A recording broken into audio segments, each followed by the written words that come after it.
লাবণ্য বড় ভালো মেয়ে। সে কম কথার মানুষ। চিৎকার করা কাকে বলে সে ঠিক জানে না। গলা উঁচিয়ে ঝগড়া কিভাবে করতে হয় সে শেখেনি কখনো। সে ঝাঁসির রানী হতে চায় না। বিপদে পড়লে কালী অথবা চামুন্ডা হয়ে খড়গ হাতে নিয়ে অসুর নিধনের সাহস অথবা উগ্রতা কোনোটাই তার মধ্যে নেই। এতে তার কতটা লাভ অথবা কতটা ক্ষতি সেসব হিসেব নিকেশ করতেও তার বসা হয়নি কখনো। সে আকাশ কুসুম কল্পনা করে না। পাহাড় প্রমাণ দাবি দেওয়া আবদার কিচ্ছু নেই তার। সে দামি পোশাক পরে না, মহামূল্যবান অলংকার চায় না, নামি দামি ব্র্যান্ডের নামি দামি প্রসাধনীতেও তার আগ্রহ ছিল না কোনো কালে। এই জাঁকজমকের পৃথিবীতে সে যে কিভাবে এত সাধারণ হলো এ স্বয়ং ঈশ্বর ব্যতীত বোধহয় আর কেউ জানে না। সে শুধু কোনো একজন পুরুষের ভালোবাসায় আষ্টে পৃষ্ঠে জড়িয়ে থাকতে চেয়েছিল। তার পছন্দের পুরুষ, তার মনের মতো, যে তাকে বুঝবে, তাকে তার মতো করে ভালোবাসবে। সেই পুরুষকে ঘিরেই ছিল তার যত স্বপ্ন। সে চেয়েছিল সেই পুরুষ মাঝে মধ্যে বিনা কারণে মুগ্ধ দৃষ্টিতে তার দিকে চেয়ে থাকবে মিনিটের পর মিনিট। সে চেয়েছিল সে যখন স্নানের পর একটু পরিপাটি করে সে যে আয়নার সামনে দাঁড়াবে, তখন সেই পুরুষ পাশ থেকে হঠাৎ করে বলে উঠবে, তোমাকে দেখতে একদম লক্ষ্মী প্রতিমার মতো লাগছে। সে চেয়েছিল সে যখন তার পছন্দের সুতির শাড়িটা পরবে, তখন সেই পুরুষ পরম যত্নে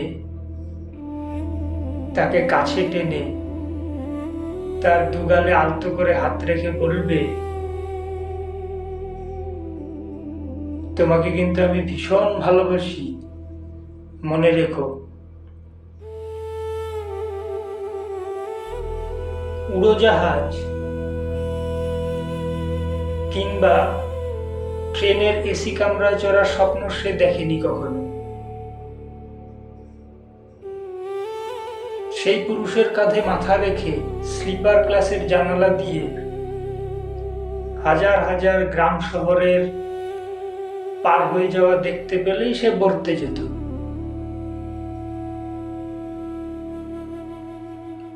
আসলে লাবণ্যর চাওয়া পাওয়া গুলো ছিল ভীষণ অদ্ভুত, ভীষণ সাধারণ, অতিমাত্রায় সাদামাটা। অনাথ আশ্রমে বড় হওয়া লাবণ্য ছিল অন্য অনেকের থেকে অনেকটাই আলাদা। সে স্বপ্ন দেখেছিল সে যখন ইহলোকের মায়া ত্যাগ করে পরলোকের উদ্দেশ্যে যাত্রা করবে, তখনও পাশে থাকবে সেই পুরুষ। তার শেষ যাত্রায় তার প্রাণহীন দেহের পাশে পাশে হেঁটে যাবে সেই পুরুষ নিঃশব্দে,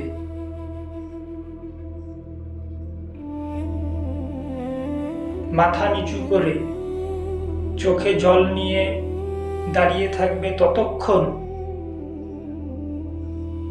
যতক্ষণ তার সম্পূর্ণ শরীর, সম্পূর্ণ সত্তা মহাশূন্যে বিলীন না হয়ে যাবে।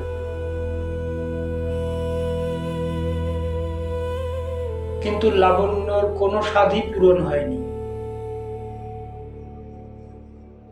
সে তার পছন্দের পুরুষকে পায়নি।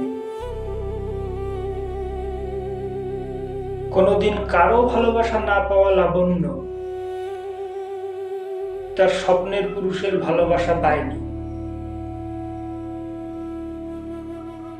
এত কিছুর পরেও কারোর প্রতি তার বিন্দুমাত্র কোনো অভিযোগ নেই, না ঈশ্বরের প্রতি, না তার নিয়তির প্রতি। নির্জন দুপুরের নিস্তব্ধতায় যখন পথঘাট সব শুনশান, ক্ষেত প্রান্তর সব খা খা করতে থাকে, অনেক দূরে গাছের ডালে উদাস সুরে ডাকতে থাকে কোনো একটা কাক অথবা ডাহুক, তার ছোট্ট ঘরের ছোট্ট জানালার পাশে তখন এসে বসে লাবণ্য। উদাস চোখে তাকিয়ে থাকে আকাশের দিকে। তখন পাখিরা সব ঘরে ফিরে একে একে, কেউ ফেরে দল বেঁধে, কেউ ফেরে একাকী নিঃশব্দে। সেই পাখিদের মধ্যে লাবণ্য বোধহয় নিজেকে খুঁজে পায়, নিজেকে দেখতে পায়। সেই পাখিদের সাথে তার হারিয়ে যেতে ইচ্ছা করে। দূরে, অনেক দূরে।